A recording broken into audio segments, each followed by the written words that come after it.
मानगगिरि श्री प्रमद बर' बिथाङा सिगांनिफ्रायनो बुंबोगासिनो दङ जे राजखान्थिया हारिनिख्रुइ देरसिन जानो हाया। हारिया जेब्ला खैफोदाव गोग्लैगोन जोङो राजखान्थिखौ सेक्रिफाइस खालामनो रेडि होननानै राजखान्थि खालामदों केवल मात्र हारिखौ गोजौआव बोखोनायनि थाखाय बर'फोरनि जा गेरेमसा हारि दानायनि सिमां बेखौ जोङो मोगथाङाव जाफुंसार होनायनि थाखाय बिथांमोननि सावरायनायनि जा फिथाइ बे फिथाइखौ हाग्रामाया मालाबाबो खोनासंनो लुबैयाखैमोन। जोंनि हालामा जे गहपुरसिम सरजाबफाबाय दिनै बेखौ हाग्रामाया एक्सेप्ट खालामाखै।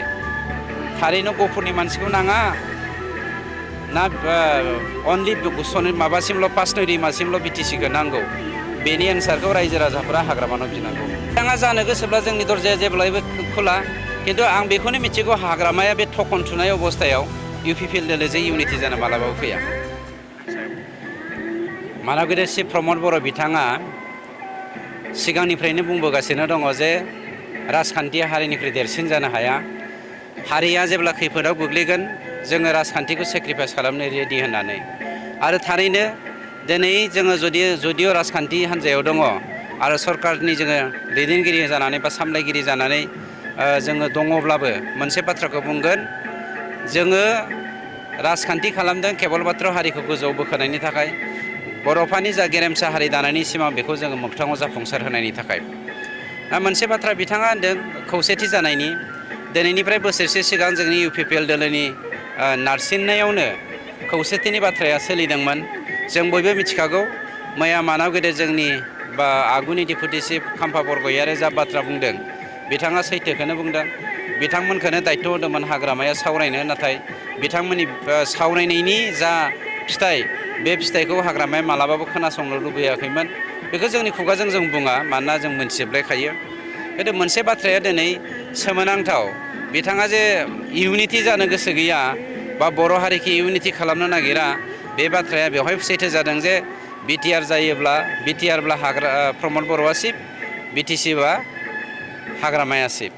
थारमाने थामथि बर' एकर्ड 2020 मायथाइनि 27 जानुवारिनि जा एकर्ड, बे थामथि बर' सान्थि एकर्डखौ दिनै हाग्रामाया मा खालामदों, डिनाय खालामदों। मानो होनोब्ला थामथि बर' एकर्डनि गेजेरजों जोंनि हालामा जे गहपुरसिम सरजाबफाबाय दिनै बेखौ हाग्रामाया एक्सेप्ट खालामाखै। बिटिसि माने मा? बिटिसि माने पासनय दैमा। बिटिआर माने मा? बिटिआर माने गहपुरसिम, गहपुरसिमखौ बिथाङा बारायनायखौ मालाबाबो लुबैया, दिनैबो लुबैया। आगोलबो होनदोंमोन गहपुरखौ जों मालाबाबो बिटिसिनि सिङाव लाया होननानै। दिनै बिथांनि जा डायलग बिटिसिनि चिफ जानाय बिटिआरनि चिफ जाया होननाय, बे बाथ्राया सैथो। जोङो बिसनाथ सारिआलिनि मा होनो धेकियाजुलिनिफ्राय लानानै जोंनि थांनाय जों गहपुरसिम लखिमपुर एटासिम जा जोंनि मोननै गोदान जिल्ला, बे गोदान जिल्लाखौ हाग्रामाया गनायनो नागिराखै। बेनिखायनो एन्सारनि जा फिथाइ, बे फिथाइया गहपुर, सनितपुर, धेकियाजुलि बेफोरनि हालामनि रायजोफोरनि आखायावसो थांबाय।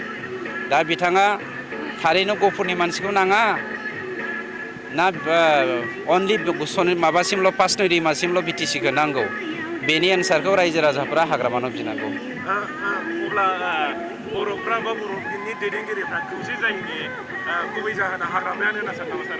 बेनो जेरावहाय जोङो गासैबो बर' हालामखौ जथायै लानानै बर' हारिखौ खौसे खालामनायनि बाथ्रा लादों। बिथांनि बिटिसिनि चिफ जागोन, बिटिआरनि चिफ जाया होननाय रावा बेनो।